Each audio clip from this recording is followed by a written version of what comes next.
Well, hello there everyone. This is Random Talk again, and I figured I would just do like a quick-ish video about Olympic, the RMS Olympic Titanic sister. I've got just a couple of things pulled up here. I figured I would read off real quick like. The first section that I've got here is called Differences from Titanic. It says, although Olympic and Titanic were nearly identical and were based on the same core design, a few alterations were made to Titanic and later on Britannic, which were based on experience gained from Olympic's first year in service. The most notable of these was that the forward half of Titanic's A-deck promenade was enclosed by a steel screen with sliding windows to provide additional shelter, whereas Olympic's promenade deck remained open along its whole length.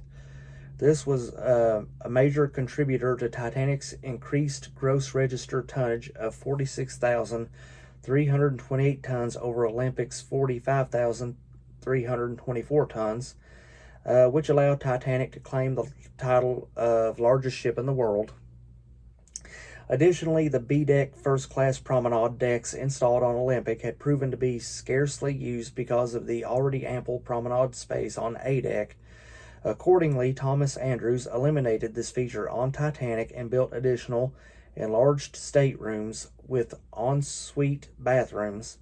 It also allowed Café Parisien in the style of a French sidewalk cafe to be added as an annex to the a la carte restaurant and for the restaurant itself to be expanded to the port side of the ship. One drawback of this was that the second-class promenade space on B-deck was reduced aboard Titanic. A reception area for the restaurant was added in the foyer of the B-deck aft grand staircase on Titanic, which did not exist on Olympic, and the main reception room on D-deck was also slightly enlarged, 50 feet. Private promenade decks were added to the two luxury parlor suites on B-deck on Titanic, as well as additional first-class gangway entrances on B-deck. Cosmetic differences also existed between the two ships, most noticeably concerning the wider use of the Axminster carpeting in Titanic's public rooms, as opposed to the more durable linoleum flooring on the Olympic. Most of these shortcomings on Olympic would be addressed in her 1913 refit, which altered the configuration of Olympic's first-class sections to be more like those of Titanic. Although the A-deck promenade remained open for the entirety of Olympic's career, the B-deck promenade was vetoed and staterooms added like those on Titanic, as well as a Café Parisien and enlarged restaurant. The 1913 refit also included modifications for greater safety after the loss of Titanic, including the addition of extra lifeboats. And this will be the last thing I'll go over in this video, but talking about her career. Following completion, Olympic started her sea trials on the 29th of May, 1911, during which her maneuverability, compass, and wireless telegraphy were tested. No speed test was carried out. She completed her sea trials successfully. Olympic then left Belfast, bound for Liverpool, her port of registration, on the 31st of May, 1911. As a publicity stunt, the White Star Line timed the start of the first voyage to coincide with the launch of Titanic.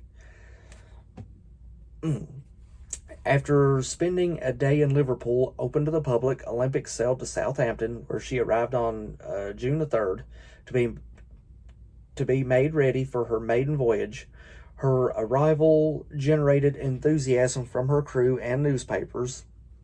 The deep water dock at Southampton, then known as the White Star Dock, had been specially constructed to accommodate the new Olympic-class liners and had opened in 1911. Her maiden voyage commenced on June the 14th, 1911 from Southampton, calling at Cherbourg and Queenstown, reaching New York City on June 21st. The maiden voyage was captained by Edward Smith, the same captain who was the captain of Titanic, who would perish following the year in the Titanic disaster.